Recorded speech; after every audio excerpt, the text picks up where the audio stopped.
Madam Chair, you are live. Wonderful. Thank you so much. And if I can get my agenda up.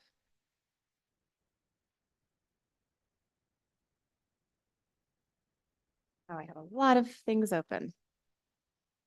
Hi, everyone. There it is. All right. At 5 p.m., I'm going to call the June 18th Quality of Life Committee meeting to order. Can I please have a roll call? Councillor Castro, Presente. Councillor Chavez. Don't know. She should be joining us via Zoom. So she'll be here when she's here. There she Oh, is. wonderful. Councillor Chavez.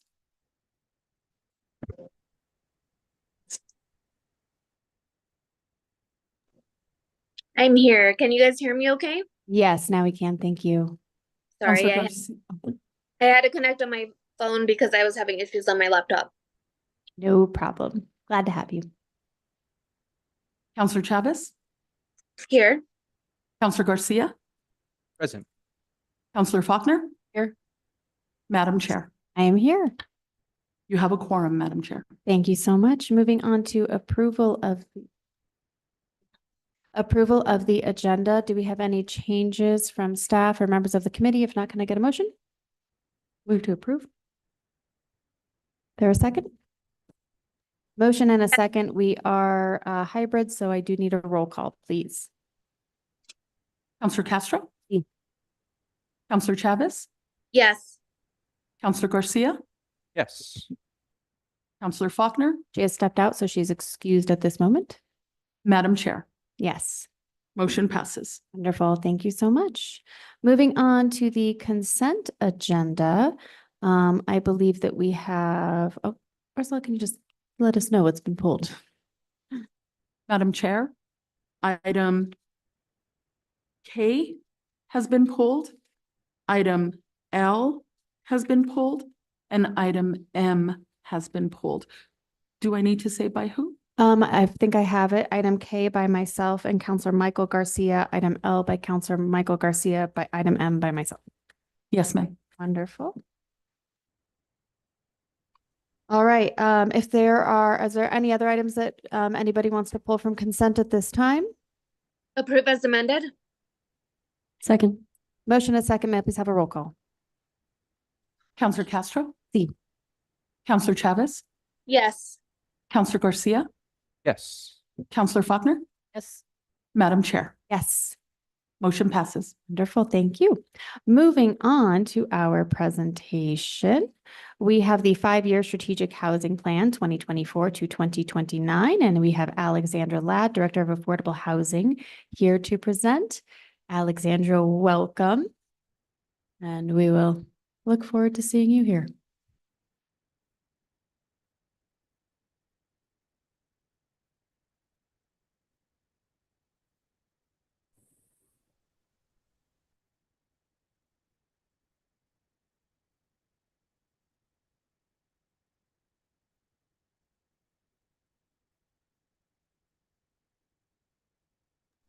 You are not in the mic, which means no one's hearing you. Well, we are hearing you. Councilor Chavez would not be, and anybody watching.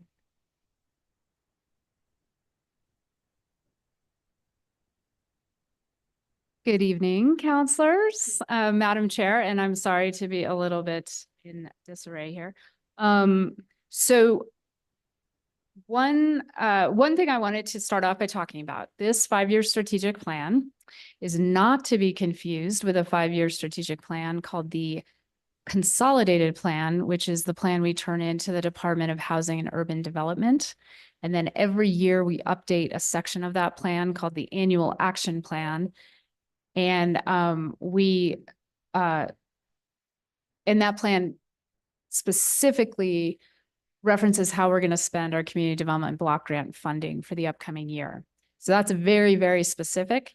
This affordable housing strategic plan, this is how we stay in compliance with the New Mexico Affordable Housing Act, which is the exemption to the anti-donation clause. And what this plan does, and my amazing consultant, Avilia Bueno, is on the line to talk us through some of the data.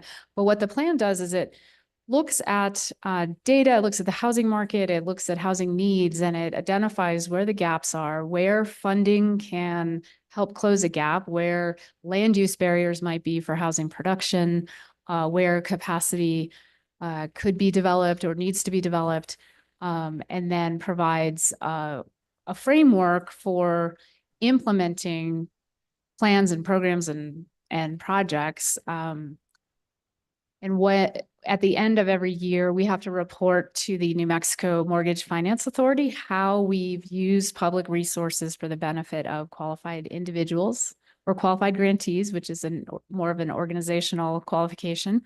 And so this plan is important because it keeps us on track, and it is a way for us to measure whether we are using our funds, using our resources, using our donations to meet the needs that we've identified in the data. So give me just one moment. Avi, if you want to introduce yourself while I pull up the presentation. Yes, hi, my name is Avilia Bueno. I'm with Wood Pulse Research, based out of Denver, and I worked with Alex and her team to put together this plan as well as the consolidated plan. Welcome. One moment. We are not getting, the screens are not on down here. Can we, I'm waiting for Alex to chime in from the podium PC with her presentation. I see. Okay. Oh. Thank you so much. Sorry. Okay. I think.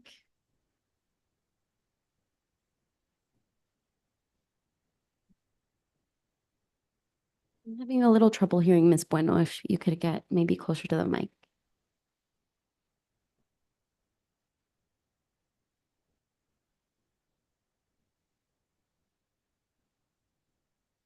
Ms. Bueno, did you hear that? Can you test your sound again and see if we can get you a little bit clearer? More clear? Clearer? Yes, can you hear me better now? Yes, that is better. Thank you so much. Appreciate that. Thank you.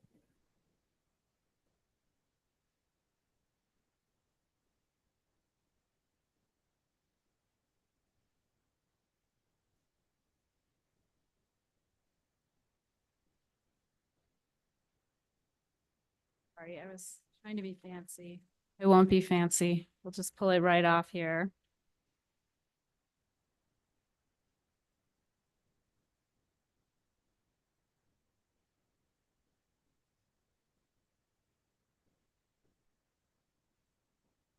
Izzy, are we able to get all screens on?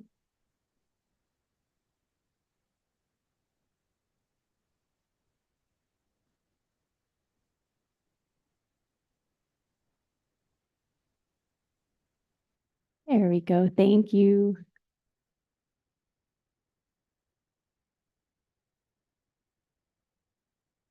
All right. Hello, Avi. All right, I've got it pulled up. So do I guess, oh, do I need the Zoom link? No, I should be able to. I'm so sorry, you guys. Don't worry. I have no idea how to do that either. So you got further than I would. See. Izzy, can you come help us? Thank you.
Wonderful. Thank you. Avi, are you able to see the presentation? I am, yes. Oh. Okay, awesome. All right, so Avilia Bueno represents Root Policy Research. This is a consulting company we've worked with over the years on several different housing plans. They did an assessment of fair housing for us. And they did our most recent consolidated plan. So a lot of the public outreach, a lot of the data analysis was also part of the consolidated plan, not to be confused with this plan. So the 5-year plan is required, as I said, it's required by the New Mexico Affordable Housing Act. The New Mexico Mortgage Finance Authority is the entity responsible for reviewing and keeping on file these plans. There are required elements. I never get to write it just the plan I want to write. I always have to follow these outlines. Actually, I mean, these make a lot of sense when you look at them. And again, not to be confused with the consolidated plan. So I wanted to start by talking about our 2017 plan, which was approved in, I believe, early 2018. But I like to start with this slide because it shows a couple different things. It shows that housing needs are part of a continuum. And if you don't address or consider all of the needs of the continuum, you're not going to be successful in any one part of the continuum. It's kind of like a chain. It's as strong as the weakest link. And there tends to be, I think, more of an well, I'll say when I started this job, there was a lot of focus on we have to help people buy homes. And we want those people to be essential parts of our workforce. That's great. But what the strategy wasn't doing at the time was thinking about, well, but if all your renters are cost burdened, they're never going to be in a position to buy a home because they're going to ruin their credit and drive up debt. And then they're going to end up leaving Santa Fe because they can't buy a home. So we really started structuring our policies around this idea of the continuum. You can see it's arranged by need. It provides a range of incomes. AMI means area median income, and that's a statistic used by HUD, created by HUD, updated every year for every jurisdiction in the country.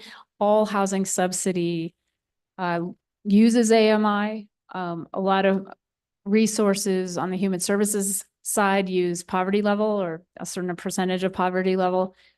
Housing, we're different. We use this AMI statistic, but you can see from what we proposed we were going to do and what we actually did that we pretty much knocked it out of the park. We were interrupted by a global pandemic, and that shifted a lot of our priorities to helping folks who are either in danger of becoming unhoused or unstably housed or extremely cost burdened. But at the end of the day, we did a pretty good job of following through with what we set out to do.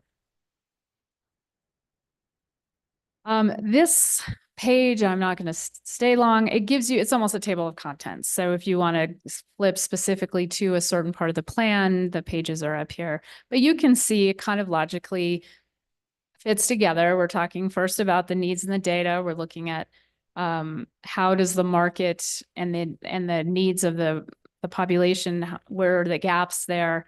Talks about how we did community engagement, and then it looks at some land use barriers and what it looks like to develop housing from a financial perspective. And then we look at the planner's fun part, which is coming up with the goals and policies and objectives. Again, here's some key findings with page numbers. I'll just turn it over now to Avilia, who will talk about the data. Yes, thanks for having me here, and feel free to interrupt me if you have any data questions. Excuse me. So some of the key findings that we saw during the study is that particularly up to 2020, there was relatively slow population growth in Santa Fe. But then after 2021, with 2020 specifically with the pandemic, we saw new residents coming in with higher incomes and those leaving. This particularly drove up renters' median income, but this was likely due to higher income renters moving into the city and lower income renters exiting the city. Employment growth in the city was relatively stable. Excuse me.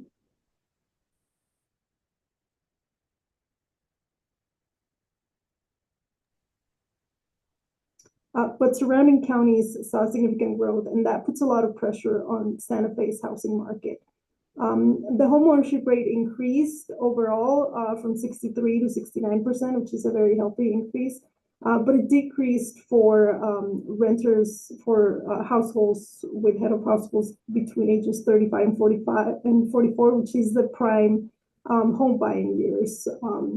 And then the vacancy rates for rental homes continue to be low, while rents have been growing.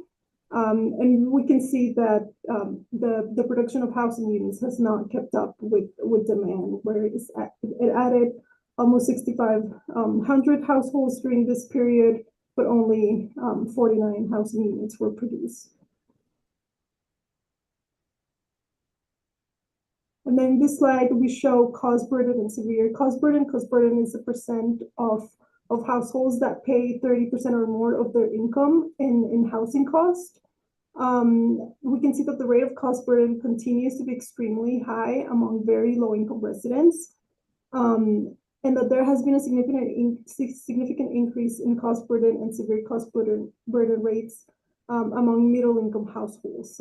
For example, between 2015 and 2021, among households with income between $50,000 and $75,000, the rate of cost burden increased from 14 to 30%. So it doubled basically among renters, and it went from 24 to 31% among owners. And severe cost burden increased from 4 to 19% among renters with income between $35,000 and $50,000. So that's a pretty significant increase. If we go to the next slide, we can see that development was pretty strong in the 1980s, and this follows national trends. And the housing types permitted there were more diverse. Development, particularly of multifamily structures with 5 or more units, slowed during the 1990s. While single-family development peaked in 2005. And then after the Great Recession, development of single-family homes decreased, but also of multifamily, and it hasn't sort of recovered to pre-recession levels. However, since 2019, permitting for multifamily structures has rapidly accelerated. And then in the next slide, we can see results for what we call a rental gaps analysis. This is basically a comparison of supply and demand in the rental market. So it compares the number of renters at each AMI with the number of units affordable at each AMI. So what we have seen is that the rental affordability gaps estimates a shortage of around 1,200 units affordable for households with income at 30% AMI or below, and a shortage of another 1,000 units affordable for households with income between 30 and 50% AMI. So cumulatively, there's a shortage of around 2,300 affordable housing units for households with income below 50% AMI. I do want to note that the shortage shown at 150% AMI or more means that those renters are occupying units that are affordable to lower income households. So they're basically spending less than 30% of their income in rent. And adding housing also at that level would probably, it's not going to solve your affordable housing issue, but it'll create more wiggle room by allowing renters to either become homeowners or occupy higher priced units and leave the affordable housing stock for renters with lower incomes. And then in the next slide, we can see the homeownership gap comparison, and this compares the distribution of renters AMI. We care about whether renters can transition into homeownership, and the distribution of sales affordable to each AMI. So as we can see, this shows a very drastic change in distribution on the sales side. where basically between 2018 and 2022, the for sale affordability gap expanded to higher income households up to 150% of AMI. And we can see that, for example, where in 2018, 2019, about 9% of renters had income between 100 and 120% AMI.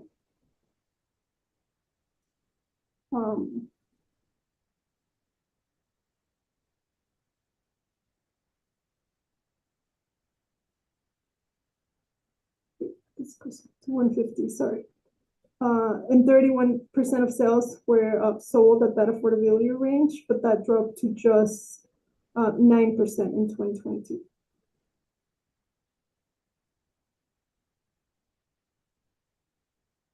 And then I'll pass it on to Alex to continue with the presentation. Thanks, Avi. I think a couple of the things that jump out at me with that data is the fact that those high income renters, while we would never use public resources to help them, they're occupying units that would otherwise be affordable to lower incomes. And because they can pay more, the prices reset to match the capacity to pay. So I know there's a lot of frustration that a lot of the new market rate rental development is priced out of the reach of the people in lower income ranges. But I think that data shows that that's actually, it's called a filtering effect. And those higher income renters are going to move into the newer apartment complexes, freeing up some of that inventory for people who can't afford to pay more. Quickly, I'm going to go through community engagement. This is what folks said. They said they wanted more affordable rental housing, more affordable home ownership, and they want to respond to homelessness. That's pretty much everything in our spectrum, right? We also asked people, like, if you were in charge of the budget, how would you spend money? And these were the 3 priorities that came out of that exercise. I think, yeah, so this is all just more of that. And then the land use and policy review, the major barriers that were identified, and this is through working with stakeholder groups and industry experts. The approval processes seem to take too long. The timelines are stretched out. There are a lot of requirements that sort of pop up as part of the process, the review process, and maybe aren't as clearly understood at the beginning of the process when they could be addressed more cost efficiently. It's hard to get high enough densities, and I'm about to show a couple of tables that show how important that high density is to bringing down the cost of housing. There's not a whole lot of available developable land. Community engagement processes, while well-intentioned, don't necessarily work as well as they could. People feel like they don't know what's going on, and that scares them, and they don't want new development. So we've got a lot of work to do there. And then some of our overlay requirements are quite stringent. And then there's inclusionary zoning, which is also not the easiest thing in the world. So this is what the development feasibility analysis does. It looks at, and these costs are based on numbers that the development community provided to the consultant. These are just basic pro forma costs.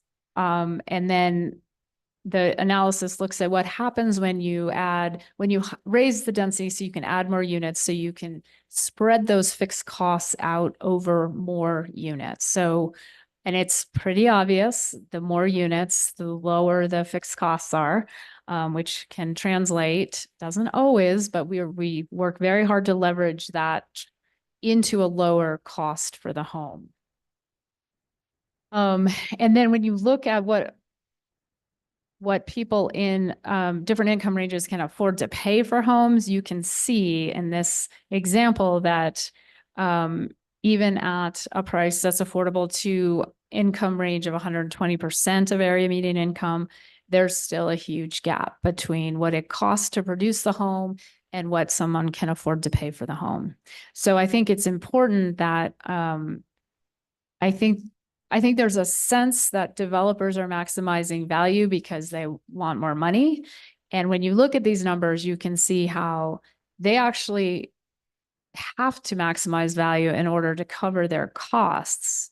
So I think our job as a city is to help them not have to maximize to help offset some of their costs or some of their processes to reduce that and then incentivize them to pass that savings on to the buyers. Now I'm talking market rate developers. Nonprofits do that because that's what they're set up to do. So with multifamily homes, it's the same type of analysis, looking at how development cost is, the fixed costs of development are brought down per home over with higher densities. And then again, we get a little bit of affordability down there at the 120% of area median income, but not a whole lot. And it's not really, because it's still negative, but it's green at least. So again, back to the idea of the continuum of need and the affordable housing ecosystem, I think this is a really important strength that we have here in Santa Fe, is that we have this robust network of providers and partners.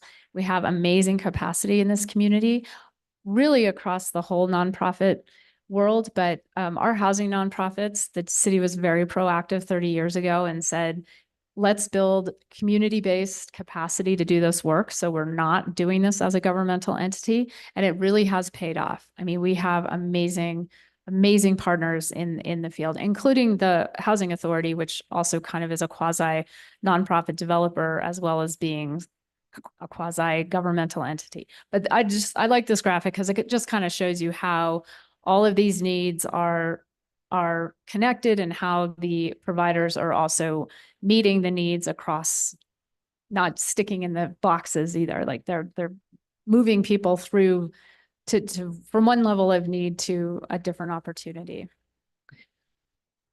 So we looked at production plan. This is our services plan. So this is where we looked at what are all the services that we could continue to support, expand in our community, or create in our community. And you can see this is where the programming comes into. This is where the support for home ownership, for home buyer counseling and training, for the support services that go along with rental, and also the necessary support for helping people who are unhoused actually enter into the housing market. And this is our production plan. So this is looking at it from if the needs and the services plan is more of a building the capacity of the community to afford housing. The production plan is looking at creating the housing. And you can kind of see, using that same organizational principle, you can see how the production is aimed at those different housing needs. We looked at kind of 3 buckets for this plan to sort of create an organizing framework, and it's production, it's focusing investment to make sure we're leveraging resources from other parts of our economy, other parts of our services provider network, and then also continuing to provide those services to continue to build the capacity of our community to afford housing. These were the public. So once we put this plan together, we put it out for public comment. The stars are some of the items that really resonated with folks looking at the plan. And with that, I know you guys have a little time crunch. I didn't want to spend too much time talking, so I'm happy to turn it over to questions.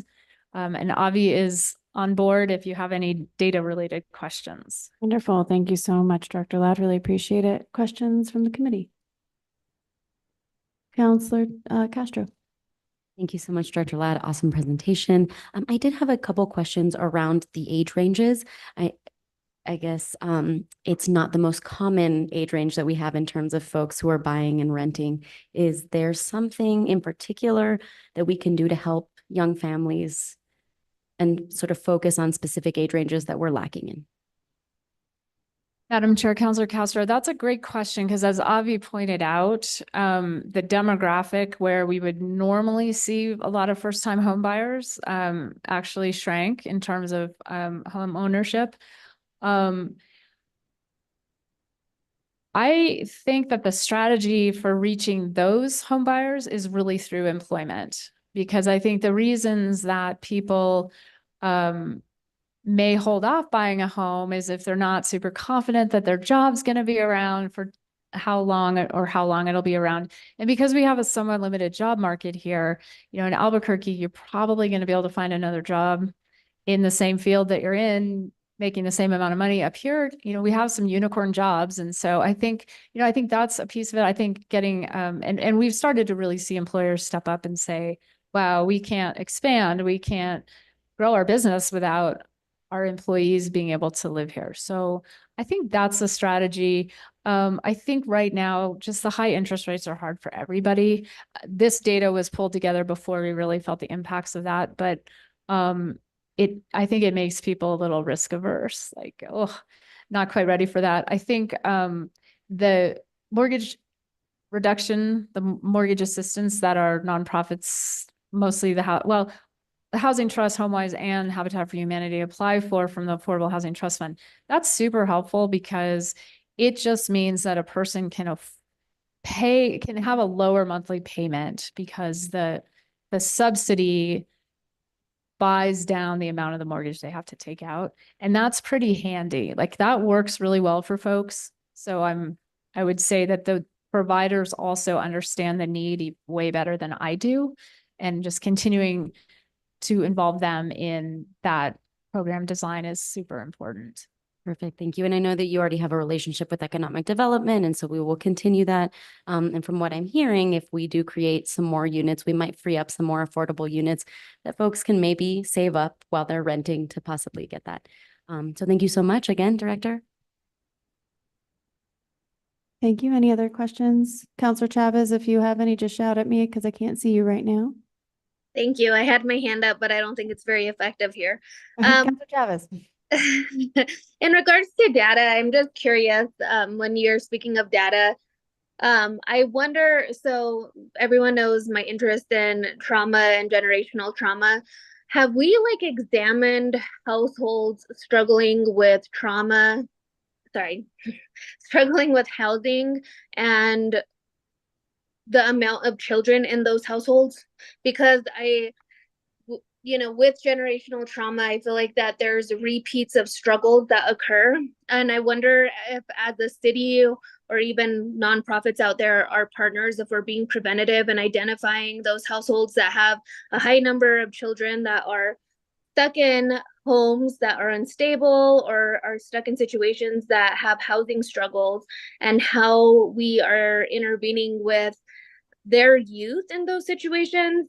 I don't know if there's an example of how that data, if that data has been collected nationally, but it's just like an interesting thing because in New Mexico, we do have a high number of generational trauma in regards to us seeing repeat situations in regards to drug use, in regards to homelessness, in regards to just needing extra resources to sustain. Have we looked at that in regards to housing? Have we dove into the households, looking at the youth, how many youth members are involved, and what preventative measures we could take with those individuals?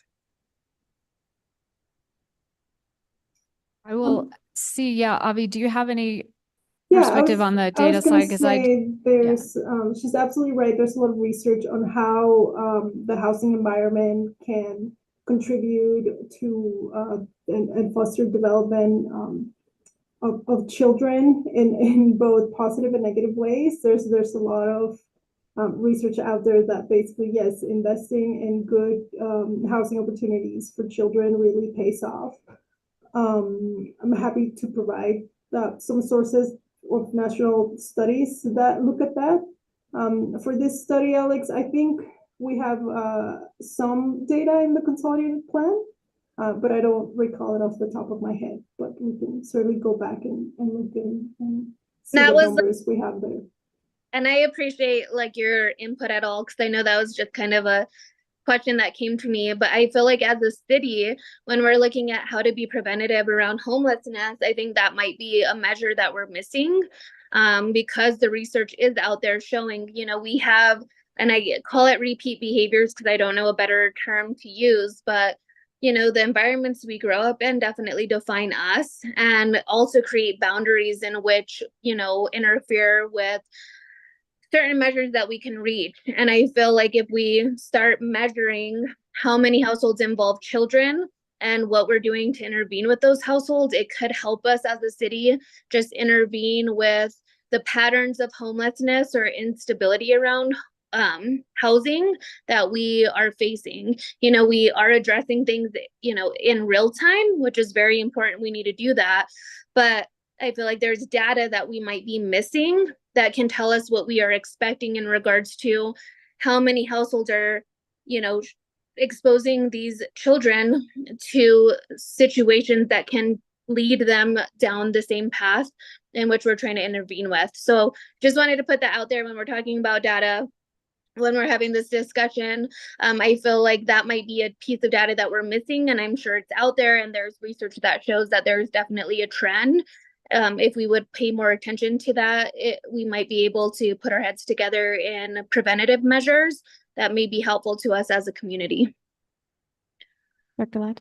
Madam Chair, Counselor Chavez, I'm really glad you brought that up. Normally, we can't use our funding for much in the way of services, a little bit of CDBG. So that's not something we're going to look at. We're looking at how to offset the costs of housing from more of a capital perspective. However, because we can also use our funds for direct financial assistance, one of the evolutions in our housing programming came from the nonprofits. So the way we set up our request for applications for funding is that the nonprofits bring us the project. So we're not saying we want to fund this much in down payment assistance. We're saying here's the universe of eligible uses, nonprofits, community providers, experts in the field. You show us using data. They have to present a whole analysis of how the need is documented. You show us where the need is, who's walking through your door, and how you want to meet that need, and do it in a program that's compliant with the restrictions we have. And one of the things that started happening, it was pre-pandemic, but LifeLink, who provides a lot of HUD-based rental assistance, so knows rental assistance forwards and backwards, came to me and said, we want local money for rental assistance because then it doesn't come with all the HUD high barriers that the HUD funding comes with.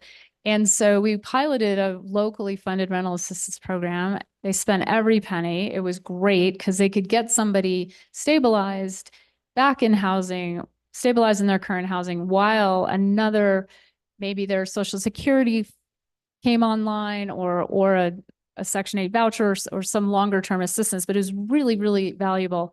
And then what started happening was that programs, services providers came to the table and said, okay, and YouthWorks for instance, was one of them.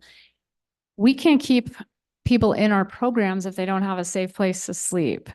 Adelante, that works with the public schools, was another one of them. So these groups that have never been housing groups started providing, I think to your point, they're seeing the need, they have the data, they know what's going on. They said, if we had some local housing assistance, rental assistance money to help people with their housing situations, we can actually make our programs work better and more effective for the people using them. So we had to set up a little training. Here's how you do an income restrict that the housing providers know how to do, but the program providers might not. And so I think it's kind of more of an organic evolution, but it is getting to your point, I believe. Great, thank you. Yeah, I think it would be really amazing for us to kind of put some focus on that data, because I feel like we would be able to loop in even more partners, right? Adelante is a great partner in regards to identifying students that, maybe should be tracked in regards to wellness or whatever. But I feel like we have a lot of partners that could intervene in multiple ways.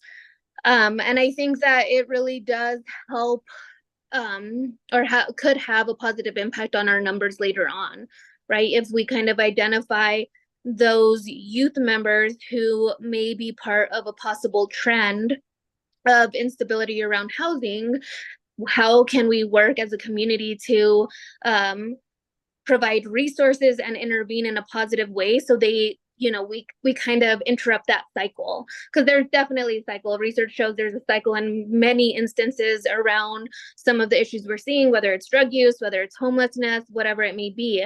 So if we start focusing on that, then how can we work together in regards to interrupting that cycle? So I think that's something that, and I could talk, because it's kind of off topic, more with you, Director Ladd, on that, but also, reaching out to other partners that I think would be interested in that. But I've never focused until now that you guys kind of brought this data on. Wow, we are kind of missing a huge data piece in regards to those youth individuals that are kind of in the situation that may lead them to instability around housing. So I appreciate the work that you're doing. Thank you for the information you shared.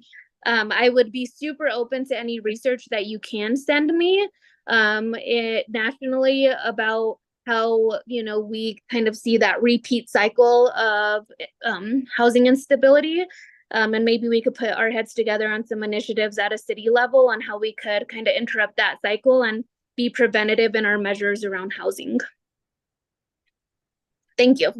Wonderful. Thank you so much, Counselor. Any other questions, comments from members of the committee? I just have a couple.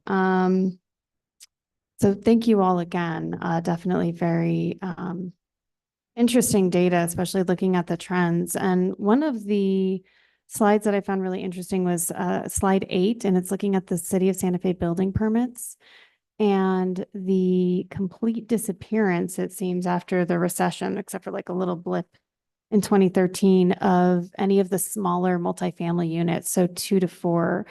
And I know we frequently talk about this missing middle component, people who are making over 120% AMI still can't afford to purchase what a market rate home would be. And I know you and I have spoken about this a few times, and I always, I just thought this was really interesting data when we start to look at some of these different trends and challenges, but also how we can start to target that missing middle. What tools do we have? Because of course, a lot of this is dependent on, as you mentioned, the exemption from the anti-donation clause, which really focuses on affordable housing as opposed to this middle range housing. I know some of it is density, that if you have denser developments, that in general, those are going to create kind of naturally occurring more middle range housing. But I think in terms, as we look at this overall healthy housing market, how we start to get closer to that. I know bring down those fixed costs and some of the things that we have with our land use processes, that can sometimes help, but we may not have that information right now, but I'm curious if there's any thoughts around there, and what we might already be doing, or where are some areas that we do have some leverage. Counselor Cassett, I love that question, because that chart demonstrates truly that the missing middle is missing, because it is looking at the housing type that in years past, before we had single use zoning that separated housing types and separated uses, we would have neighborhoods that had a duplex on the corner or a 10-plex in the middle of the block with right alongside single family homes. And a lot of the historic neighborhoods here have that all over the place. And so I think there's a huge opportunity for zoning reform in that area. And that's something that the city can certainly be proactive on. I think things like the Midtown zoning district and performance benchmarks for the buildings that go there is pretty innovative in terms of not looking at not using density as the performance standard. It's more how the building interacts with the street. I think phase 3 of Tierra Contenta, we're looking at no zoning districts, just a minimum zoning that can be averaged across one tract so that it could support the development of a 10-plex and some single family homes in the same area, the same tract. So I think those are a couple of things. I do want to emphasize that high density does not guarantee affordability, but low density guarantees you won't have it. Thank you so much for that. And that's very, very true, as we have seen. Are you speaking somewhat, I know that we have this phrase of form-based code and we've especially been seeing it, a little bit more frequently through Midtown, land development plan, as well as we talk about the code update and the general plan update. Is that kind of getting at it a little bit more? It's not so much the single use zoning, but really looking at the form and how that creates a mix of buildings and uses and that is a potential strategy. Counselor Cassett, yeah, I mean, form-based code is kind of doesn't really Mean anything? mean anything Yeah, to that's the what I'm average gathering. person. I mean, it certainly is a term of art in planning. But I think just to make it more understandable, the idea is how do the buildings support the feel of the human experience in the space? So if you are having to walk across a big, huge parking lot to get to the front door of a restaurant or a store or whatever, that kind of stinks, right? Especially if you have little kids or you're carrying, that's no fun at all. And so you only feel safe if you arrive in that space in a car. And so that's really what we're looking at as well. Like, if you're a human in this environment, how do you, as a human, how does it interact with you? How do you feel? Do you feel safe? Do you feel like you can find what you want? Do you feel like you can access the buildings, the services, the restaurants, the amenities? Got it. So that kind of has to do with that, I love, and I always give credit to Eric Ani for this, that he says you don't have affordable housing if you don't have affordable living, so it's how it interacts with, walkability and public transit and all those different components. Which I won't belabor that point, but again, I think is something that as we look at the whole affordable spectrum, that is another big component that we need to make sure that we have our finger on, so if we have affordable homes out somewhere where there's no public transit and you have to, be driving your car everywhere and, gas is expensive and, or you don't have access to the things that you need to actually live there. We haven't actually created affordable housing. We've just created, housing people can't really use. So, a lot to think about here and thank you again. Thank you so much to the work, that you all are doing. And, I know it's always a big challenge and obviously one of the biggest focuses that we have in the city. So thank you so much for everything. And thank you, Ms. Bueno, for being here as well. Thank you for having me. Yeah, thanks for your time. Of course. All right, we will keep rolling along. So we are now moving to item K. This is consideration of a bill number 2024-3, really, adoption of an ordinance 2024-2 to be numbered, sponsored by Councilor Jamie Cassett and Councilor Alma Castro. It's a bill relating to housing discrimination, defining source of income and prohibiting discrimination based on source of income, including sex in addition to gender as a protected class, defining owner and making technical corrections. Again, Director Ladd as well as Marcy Iannarino are here to assist. I had pulled this as Councilor Castro and I had worked on some amendments in response to the public comment that we received at governing body, hence why it's coming back here. Unfortunately, the city attorney has not had the opportunity to review this. And so, it's already scheduled for finance. And so we will be bringing those over to Finance Committee on the 24th. So that said, Councilor Michael Garcia, you also had pulled this, and if anybody has questions on those amendments, more than happy to go over those as well.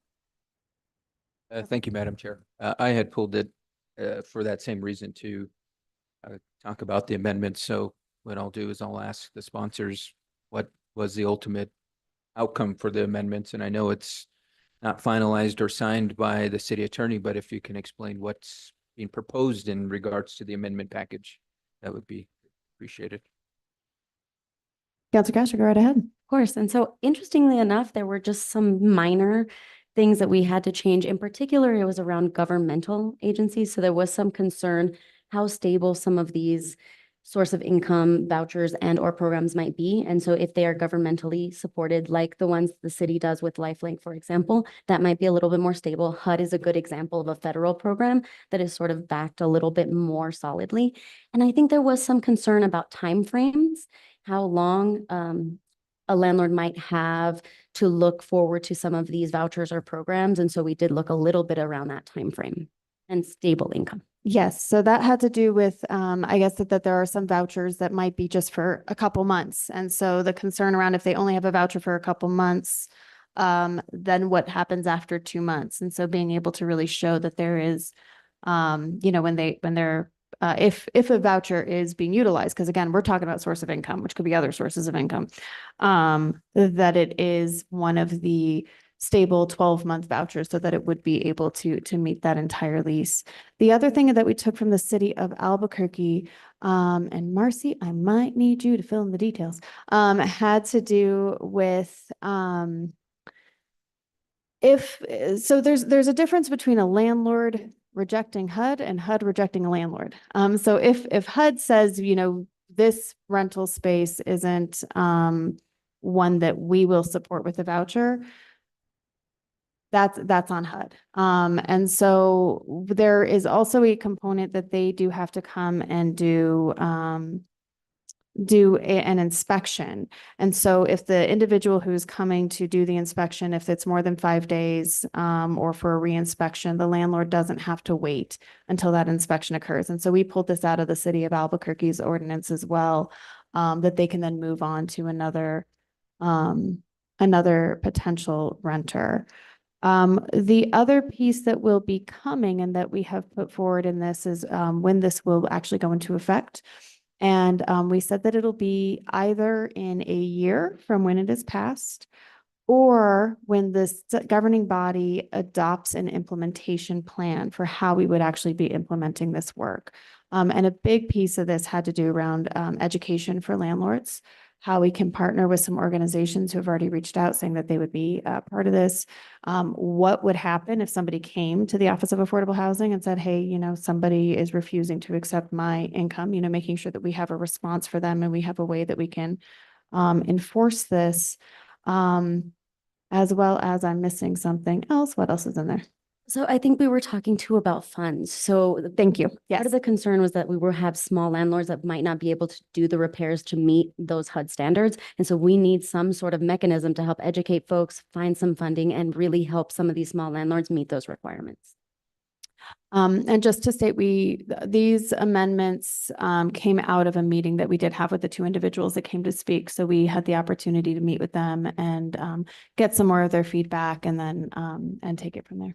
As well as some other community leaders, folks who are inspecting for HUD currently through the LifeLink also were a big part. Our city inspectors who let me know a little bit of why some of these are not cosmetic, what can happen if you have stucco that's cracked, some of the reasons that these are HUD requirements. I think that was it. Did we miss anything? I might ask if you could go a little more in depth around the funds, because that was the part that really interested me in regards to the folks that showed up during the last governing body meeting in regards to sometimes the extensive cost to meet the standards of passing an inspection.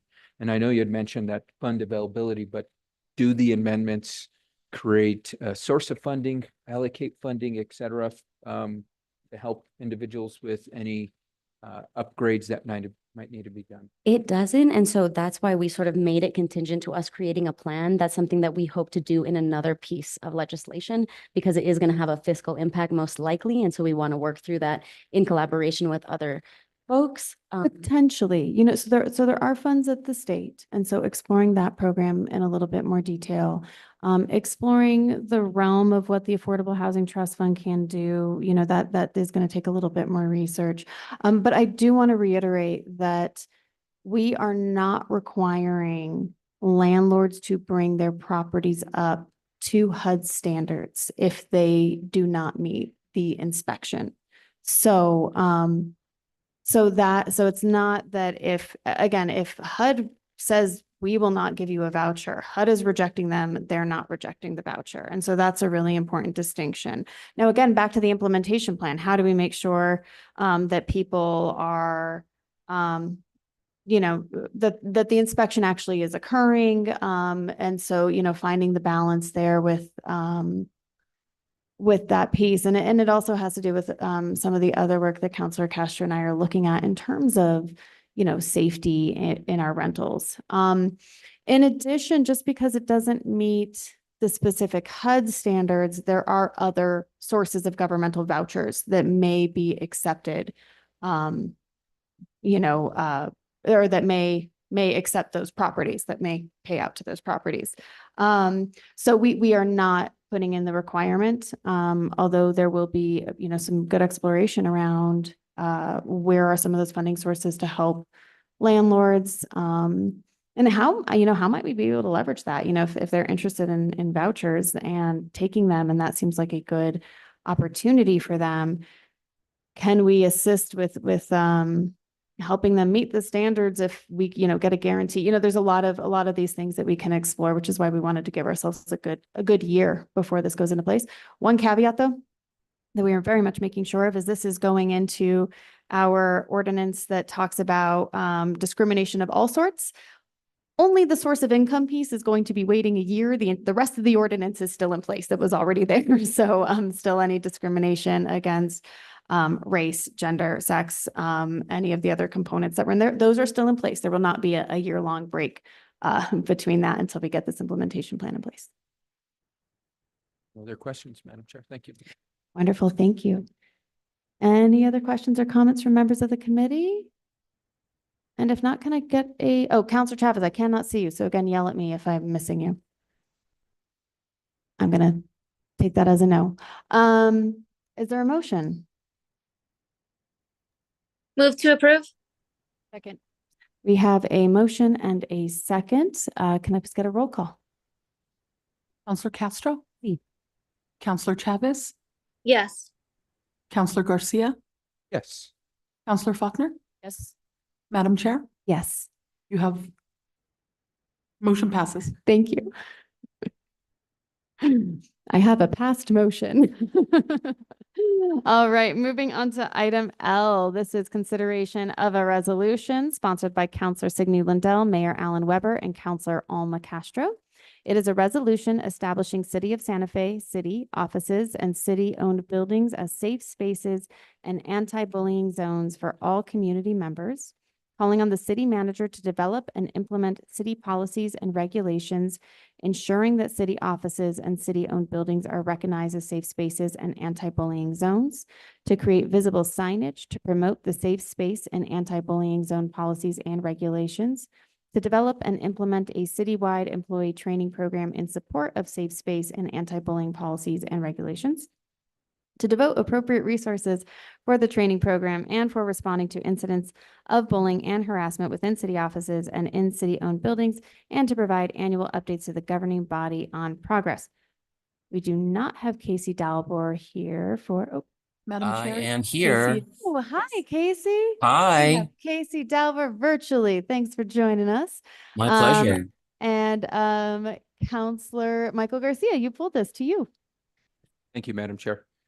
And thank you to the sponsors for bringing this resolution forward. I'm in full support and 100% behind making sure that not only our city government buildings, but I think every space in our community that's public should be, safe space away from anti-bullying. As a member of the governing body who has faced bullying from not only governing body members, but from city administration leadership, I think it's completely unacceptable, and we need to ensure that that doesn't happen to anybody.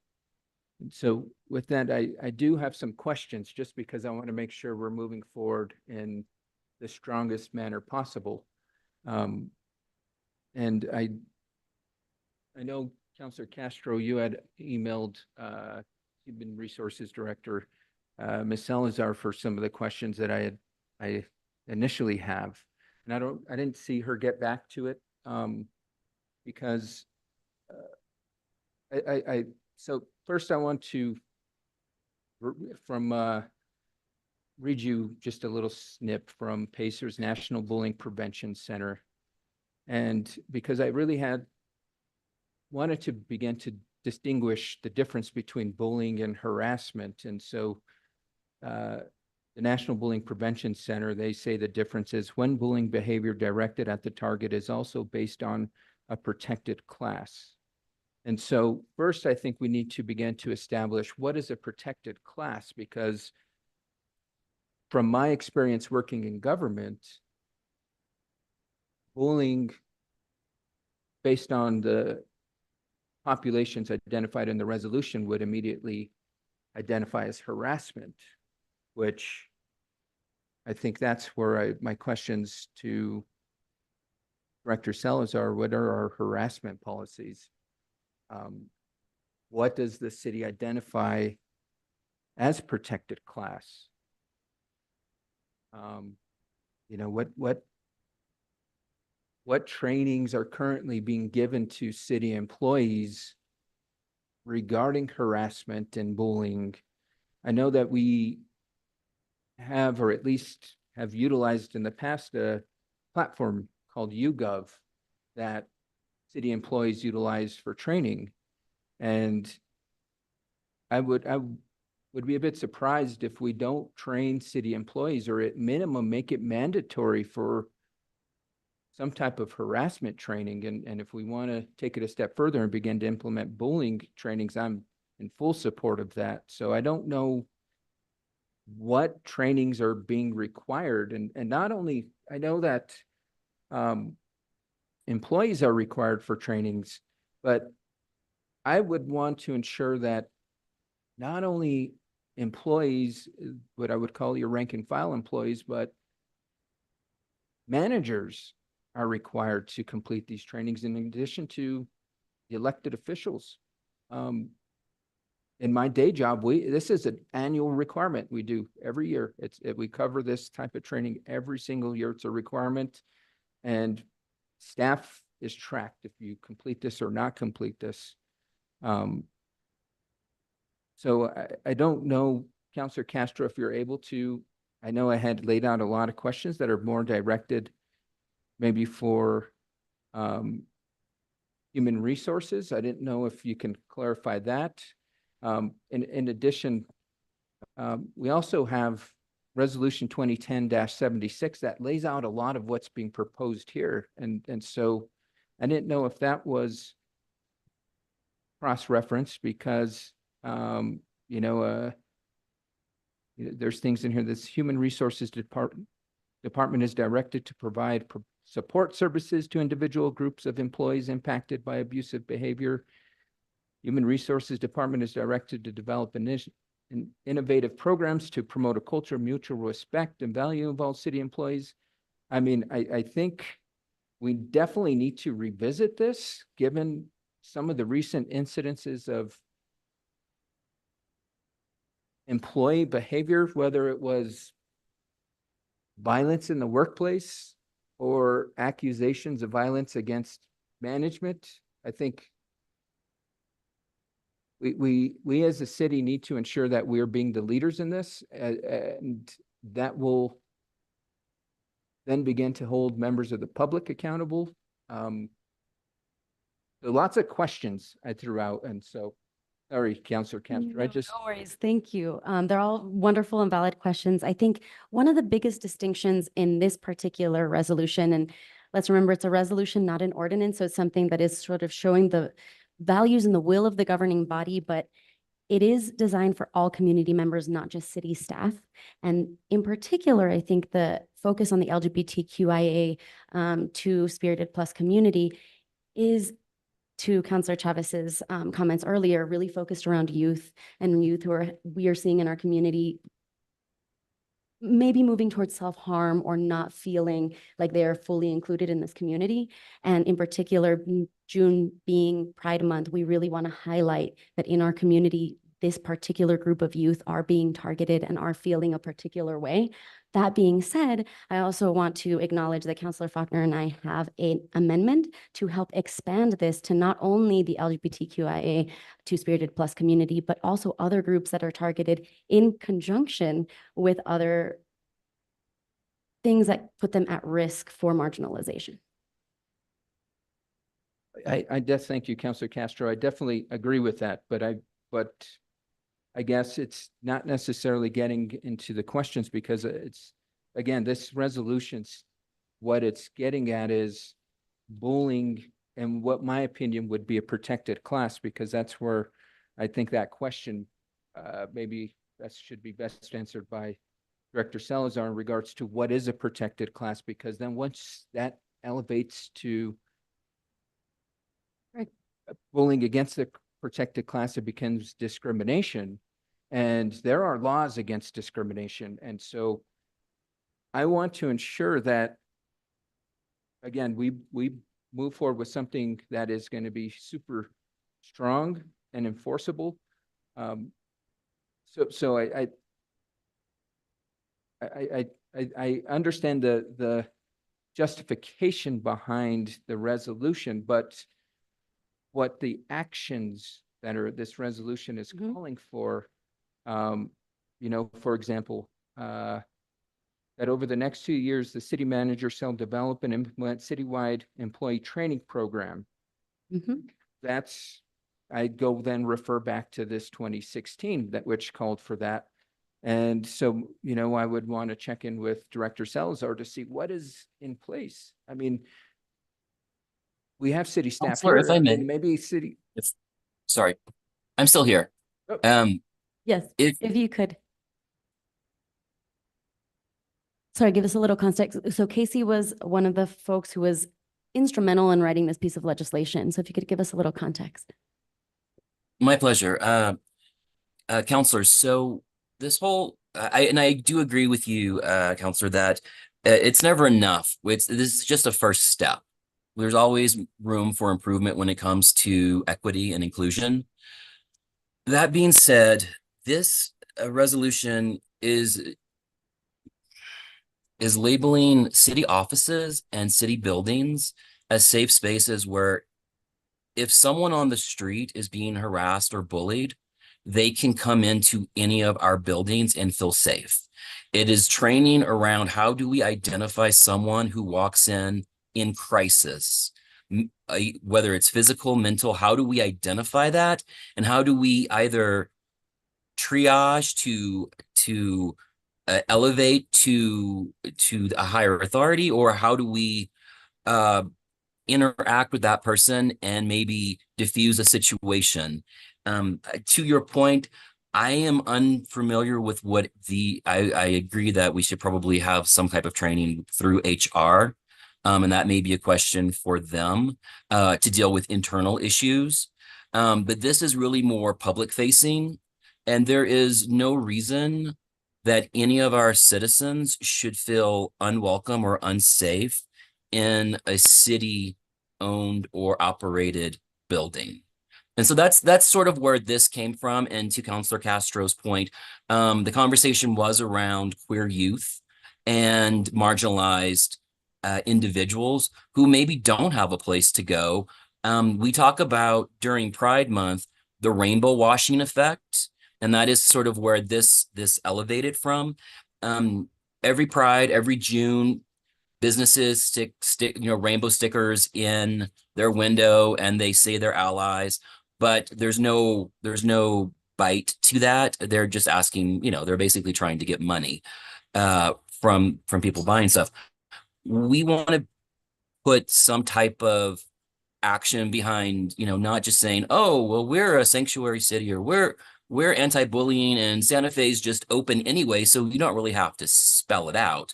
But this is really going in, and again, to your point, it is a first step, but it is something that we can tangibly put a timeline behind and start creating, some type of change.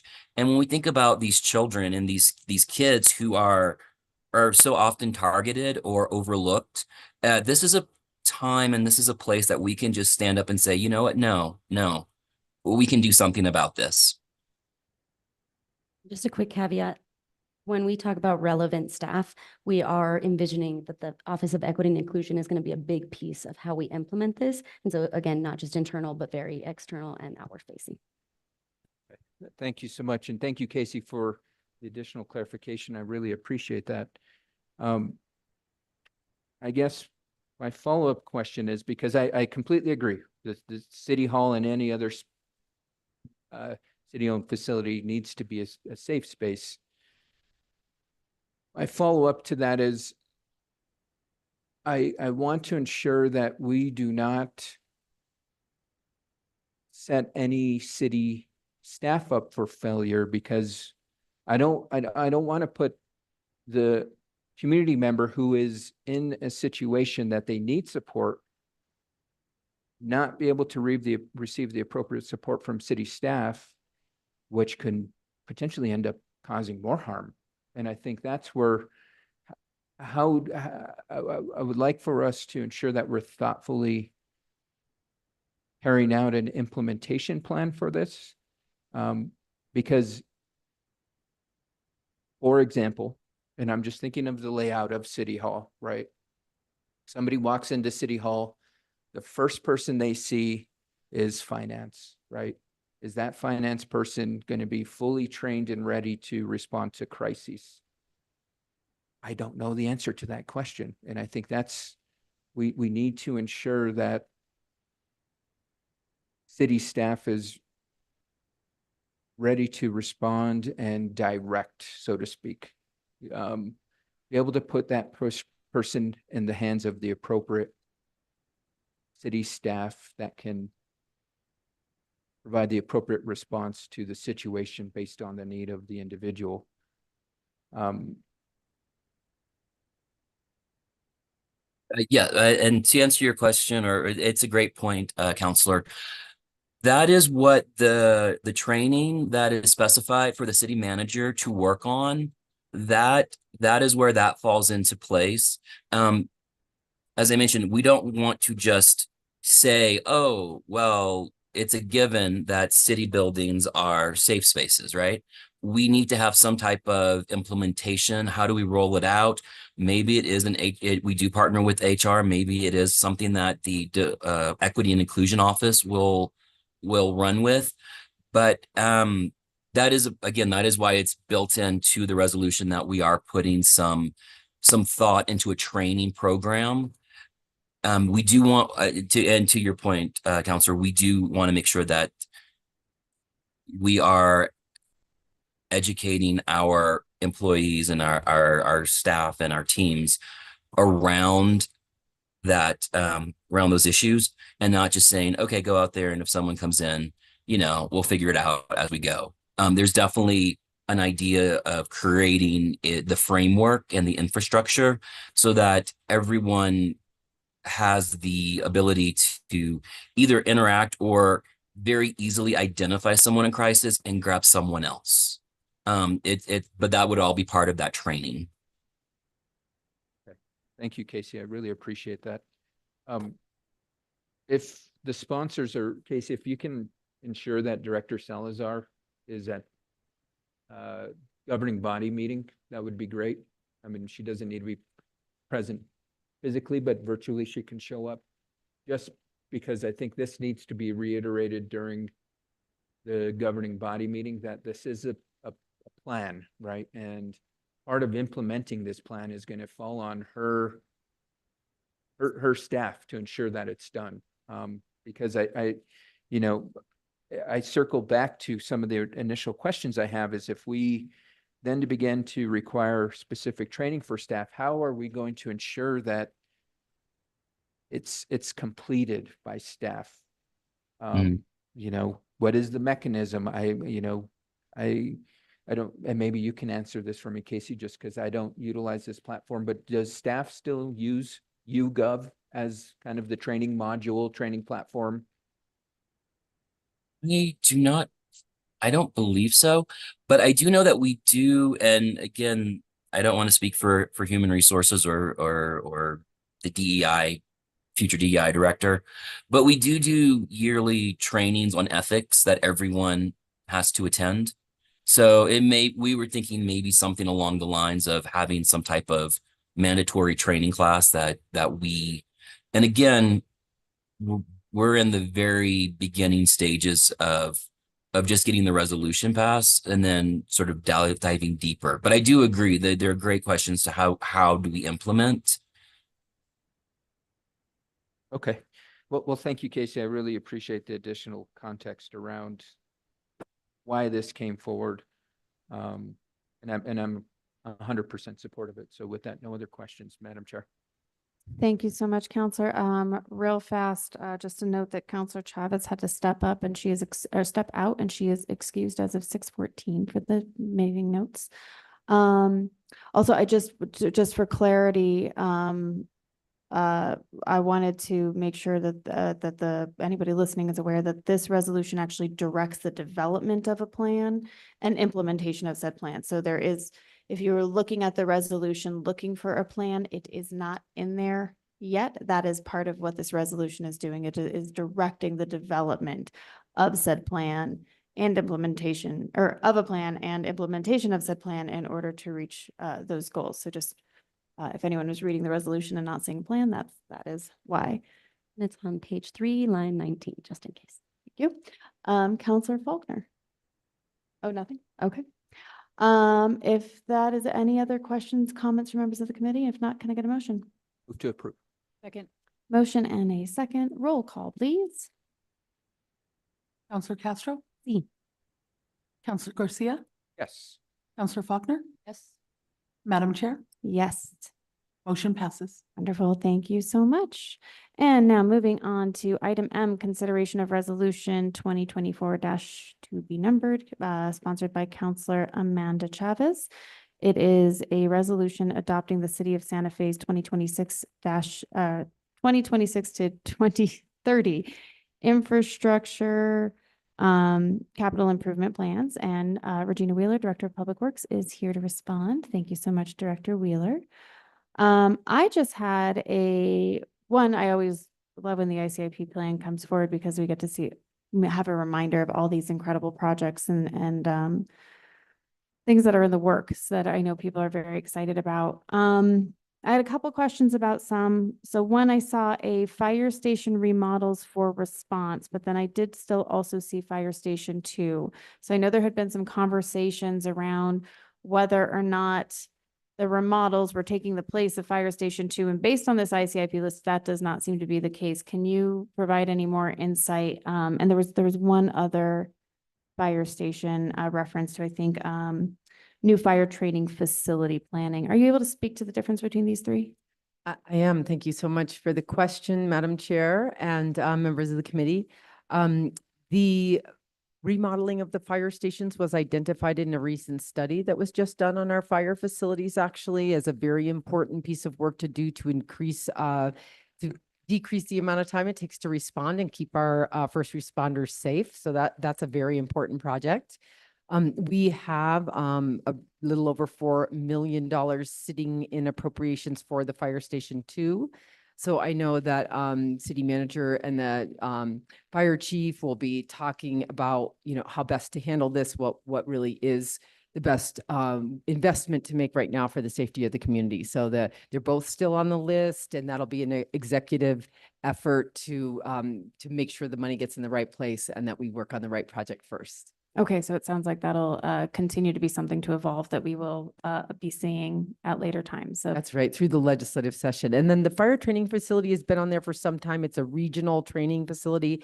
As you know, the fire trains at the facility at the corner of Siler and Agua Fria. It's, as you can tell, it's not a super modern, awesome facility. And so we have, what's on there actually is a study for a good regional facility. What's needed, who might be partners, where might it go, and that kind of thing. So that's been on there for at least 5 years. and are we looking beyond partners beyond? I knew Santa Fe County was on there. Are we looking beyond Santa Fe County, or is this really mostly looking at county and city? I think that the state would be another potential. There's all kinds of potential organizations, and I think that's something that, we definitely hire an organization that's a professional at doing this to help us really identify where are the opportunities and what should we study. Okay, wonderful. Thank you. And then the only thing that I was looking to potentially add to this was item 13 is essential pavement rehab for arterials and collector roads. And I know Director Wheeler, you and I have had this conversation. I've had this conversation with Director McDonald. I spoke with John Romero about this before he left, about also making sure that our residential roads, our trails and sidewalks, really in light of the conversations that we just had around the BPAC resolution and making sure that we are having funding that is going towards there. I know that usually most of these projects are pretty defined specific projects, but given that there was this kind of broad bucket there, I would be interested in adding an amendment to put in to put on the ICIP funding for residential roads, repairs for trails. I know that I'm having this with Nava Ade, that they have a number of cracks in their trails, and Director McDonald mentioned that I think that trail is like 7 on the list, and so that means that there's other trails that are in need of some of these repairs as well as sidewalks. So that is what I am interested in looking at. I would look to you and your team for guidance on how we do this. We know that we usually put an estimate of the amount, but just really having that there, knowing that this plays such an important role when we are pulling down money from other funding streams, as well as when we are looking at our priorities. So if you have any feedback and comments on that now, be happy to hear them. Otherwise, prior to this getting to finance, I'd like to work on amendment for that. Thank you so much, Madam Chair. Yes, I do have a really important comment, and that is that Airport Road and Cerrillos Road need to be rebuilt. And so we do have the governing body allocates regular money on an annual basis towards paving. And I think that that's where we really have the opportunity to carve out money for residential roads, because they're smaller pieces. But we're looking at, we need $4 million as fast as we can get it for Airport Road, and that has not been appropriated in the one-time funding. So the one-time funding has $3 million for pavement rehabilitation. It also has $1 million for sidewalks. So we should be able to make some really good headway on some trail and sidewalk repairs with the funding and the one-time money. But Cerrillos Road and Airport Road are completely unfunded at this point. And I think those are the kinds of roads that we were really hoping to get repaired with this request.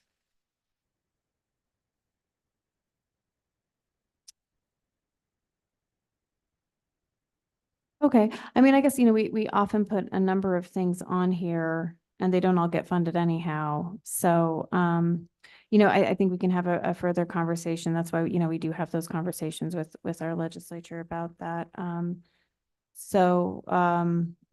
to talk about that more. And, I understand that there are these large priorities of things to look at. But this also is, a reoccurring list that we see every year, and that, expands a number of these items, as well as, we definitely prioritize. We have these pieces that we are looking at really, really honing in on, as we've discussed MRC before. And of course, now the wastewater treatment plant has risen to the top. So definitely, I'll have a conversation with you offline, but just wanted to put that out there. That's what I'm looking at.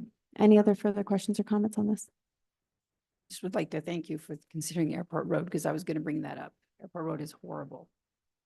So thank you. Councilor Michael Garcia. Madam Chair, I completely agree with Councilor Faulkner. So if we wanted to add the $4 million from one-time funding for Airport Road, what is the actions that need to be taken? Because from my understanding, there was gonna, or maybe you can help me understand the next steps, because it wasn't completely clear to me after we had that one-time funding special governing body meeting. There, the list was broken up by departments.